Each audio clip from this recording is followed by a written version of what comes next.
Assalamualaikum warahmatullahi wabarakatuh. Perkenalkan, nama saya Galih Ridwan Syahri, mahasiswa Universitas Galuh, jurusan Ilmu Pemerintahan dengan NIM 35062300092. Di sini saya akan mempresentasikan tentang manajemen sumber daya manusia.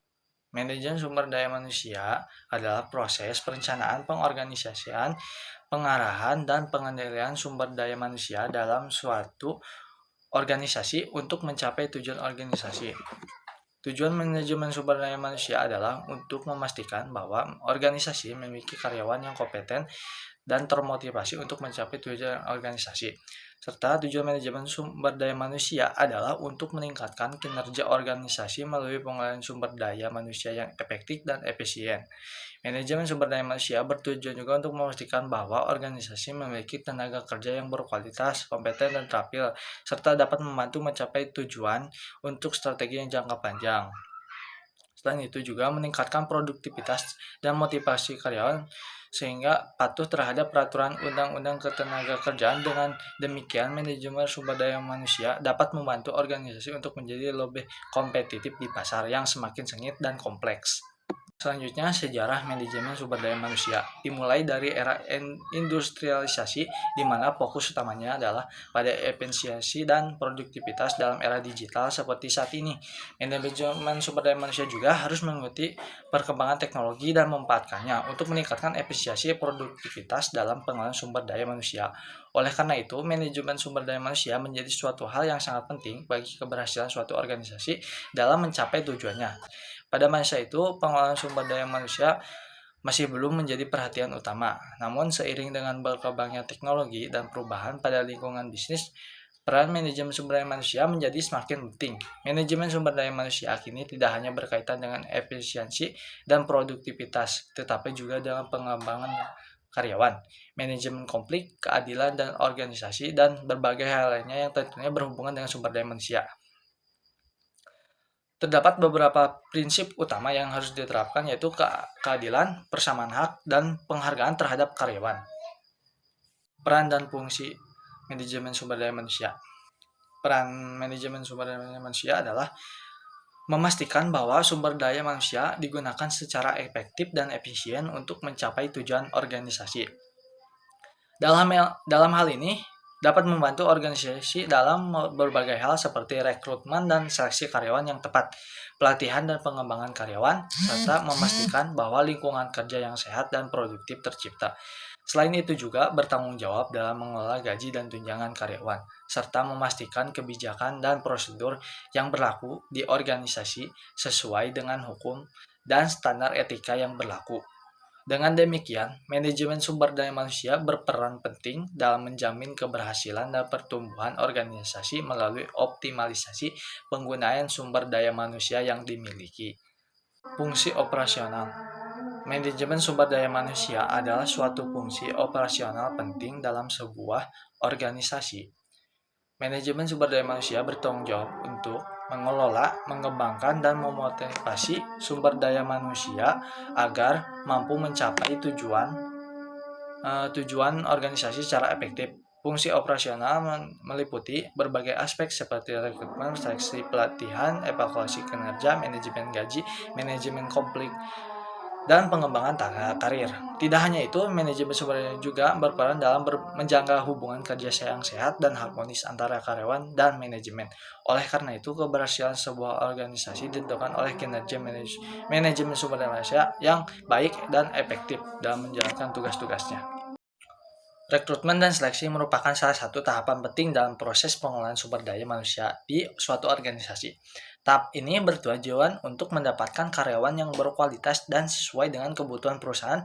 Pada tahap rekrutmen, perusahaan akan melakukan promosi lowongan pekerjaan dan menerima lamaran dari calon karyawan. Dalam promosi lowongan pekerjaan, perusahaan dapat menggunakan media massa, media sosial, atau website perusahaan untuk menyebarluaskan informasi lowongan pekerjaan.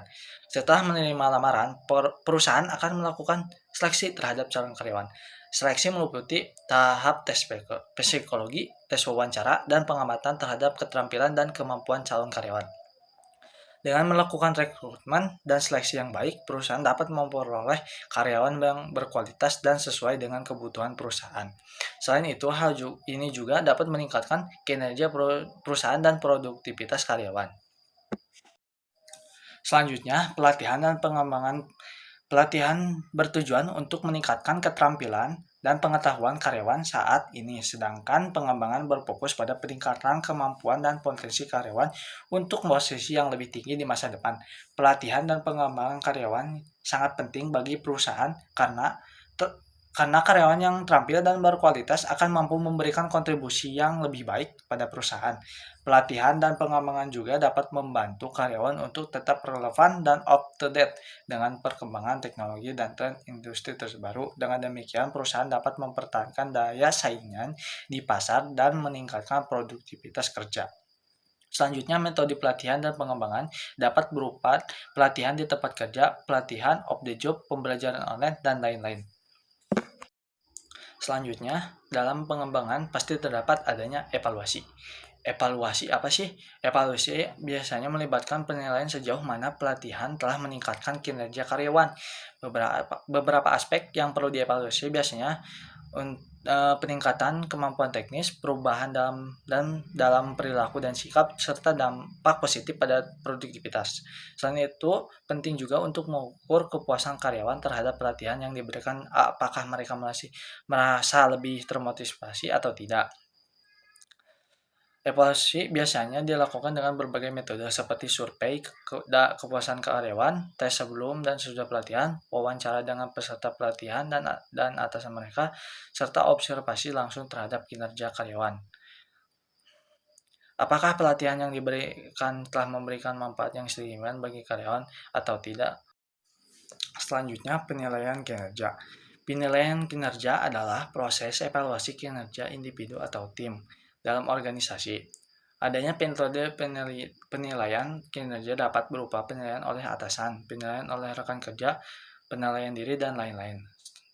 Selain itu, adanya penilaian kinerja digunakan untuk membuat keputusan tentang promosi, bonus, pelatihan, dan lain-lain. Selanjutnya, kompensasi. Kompensasi merujuk pada semua bentuk pembayaran atau imbalan yang diberikan kepada karyawan sebagai balas jasa atas pekerjaannya. Kompensasi merupakan salah satu unsur penting dalam suatu perusahaan. Hal ini karena yang diberikan kepada karyawan dapat mempengaruhi motivasi dan kinerja mereka. Kompensasi yang adil dan sesuai dengan kontribusi karyawan akan membuat mereka merasa dihargai dan termotivasi untuk bekerja lebih keras. Manfaatnya adalah karyawan merasa lebih dihargai oleh perusahaan, serta pemberian manfaat karyawan ini bertujuan untuk meningkatkan kesejahteraan karyawan dan memotivasi mereka untuk terus-menerus bekerja dengan baik dalam jangka panjang. Manfaat karyawan juga dapat membantu perusahaan dalam mempertahankan karyawan yang berkualitas dan meningkatkan produktivitas serta kinerja perusahaan secara keseluruhan. Oleh karena itu, pemberian manfaat karyawan harus dilakukan dengan cermat dan sesuai dengan kebutuhan serta kemampuan perusahaan. Selanjutnya, hubungan industrial. Hubungan industrial merujuk pada hubungan antara manajemen dan pekerja dalam hal kondisi kerja, negosiasi gaji, penyelesaian sengketa kerja, dan lain-lain. Hubungan industrial mengacu pada kedekatan antara para atasan dan pekerja dalam segala hal terkait dengan pekerjaan seperti perundingan upah, penyelesaian perselisihan, dan lain-lain sebagainya. Dalam hubungan industrial yang baik, para atasan dan bawahan harus memiliki komunikasi yang terbuka dan jujur. Para atasan harus memperlakukan pekerja dengan adil dan menghargai kontribusi mereka dalam perusahaan. Sebaliknya, para bawahan harus bekerja dengan terhormat dan memberikan hasil yang terbaik untuk perusahaan. Namun terkadang terjadi konflik antara atasan dan bawahan seperti perbedaan pandangan tentang upah dan kondisi kerja. Dalam situasi seperti ini, perundingan harus dilakukan dengan cara yang baik dan saling menghargai. Para bos harus mendekatkan keluhan kebutuhan kerja, sementara pekerja harus memahami keterbatasan perusahaan. Penyelesaian perselisihan juga harus dilakukan dengan cara yang adil dan transparan. Jika terdapat peraturan atau kebijakan yang dirasa tidak adil oleh para pekerja, maka perusahaan harus membuka ruang untuk diskusi dan perbaikan. Hukum dan etika dalam manajemen sumber daya manusia. Hukum tenaga kerja di Indonesia mengatur hak dan kewajiban pekerja dan majikan. Hukum tenaga kerja di Indonesia mengatur hak dan kewajiban pekerja dan majikan. Hak pekerja yang diatur oleh hukum tenaga kerja antara lain hak atas upah sesuai dengan standar yang berlaku, jaminan sosial, dan keselamatan kerja. Selain itu juga, pekerja memiliki hak untuk memperjuangkan kepentingannya melalui serikat buruh atau organisasi serupa. Sedangkan kewajiban majikan termasuk memberikan upah yang layak sesuai dengan peraturan yang berlaku, memberikan jaminan sosial, serta menyediakan lingkungan kerja yang aman dan sehat. Majikan juga harus mematuhi peraturan ketenagakerjaan dan memberikan perlindungan terhadap diskriminasi atau pelecehan di tempat kerja. Hukum tenaga kerja di Indonesia juga mengatur mengenai kontrak kerja, pemutusan hubungan kerja, dan perselisihan antara pekerja dan majikan. Dalam hal ini, perselisihan pihak yang dirugikan dapat mengajukan gugatan ke pengadilan tenaga kerja. Dengan adanya aturan hukum tenaga kerja yang jelas, diharapkan tercipta hubungan kerja yang sehat dan saling menguntungkan antara pekerja dan majikan. Etika dalam manajemen sumber daya manusia melibatkan perlakuan yang adil terhadap semua karyawan, tidak diskriminatif dalam rekrutmen atau promosi, dan lain-lain. Selain itu, etika dalam manajemen sumber daya manusia juga melibatkan transparansi dalam proses pengambilan keputusan terkait karyawan, baik terkait dengan gaji, tunjangan, maupun pengunduran diri. Seluruh keputusan harus didasarkan pada kriteria objektif dan adil tanpa memihak pada satu pihak atau kelompok tertentu, dan memperhatikan karyawan seperti hak di atas privasi, hak atas perlindungan dari pelecehan atau diskriminasi, dan hak atas keselamatan dan kesehatan kerja. Seorang manajer harus mengutamakan etika dan integritas serta selalu mengacu pada standar yang berlaku dan nilai-nilai organisasi. Etika dalam manajemen sumber daya manusia dapat menciptakan lingkungan kerja yang sehat dan produktif. Selanjutnya, tantangan masa depan manajemen sumber daya manusia. Globalisasi menuntut organisasi untuk bersaing di pasar global yang memerlukan strategi manajemen sumber daya manusia yang efektif. Organisasi harus dapat menyesuaikan diri dengan kebutuhan pasar global yang terus berubah. Hal ini membutuhkan strategi manajemen sumber daya manusia yang efektif untuk memastikan bahwa organisasi memiliki tenaga kerja yang berkualitas dan memadai. Manajemen sumber daya dapat membantu organisasi untuk memperoleh keunggulan kompetitif di pasar global dengan cara memberikan pelatihan dan pengembangan kepada karyawan, menerapkan sistem kompensasi yang adil, serta menciptakan lingkungan kerja yang positif dan inklusif. Selain itu, manajemen sumber daya manusia yang efektif juga dapat membantu organisasi dalam mengelola perubahan dan menyesuaikan diri dengan dinamika pasar global yang cepat dan kompleks. Oleh karena itu, strategi manajemen sumber daya yang efektif sangat penting bagi organisasi ingin tetap eksis dan berkembang di pasar global yang kompetitif. Selanjutnya, teknologi informasi menyediakan alat baru untuk manajemen sumber daya manusia, tetapi juga menimbulkan tantangan seperti manajemen pekerja yang jarak jauh. Nah, pekerja jarak jauh kini menjadi lebih mudah dilakukan, namun manajemen pekerja jarak jauh memerlukan strategi yang tepat untuk memastikan bahwa pekerja dapat bekerja dengan efektif dan tetap terhubung dengan tim mereka. Manajemen pekerja jarak jauh juga membutuhkan keterampilan manajemen yang berbeda untuk memastikan bahwa pekerja jarak jauh tetap produktif dan terhubung dengan tim mereka. Oleh karena itu, harus memperhatikan tantangan ini dan memastikan bahwa mereka siap untuk menghadapinya dengan strategi yang tepat. Nah, yang terakhir, kesimpulan dari menurut saya, manajemen sumber daya manusia adalah bagian penting dari manajemen organisasi yang melibatkan banyak fungsi dan peran.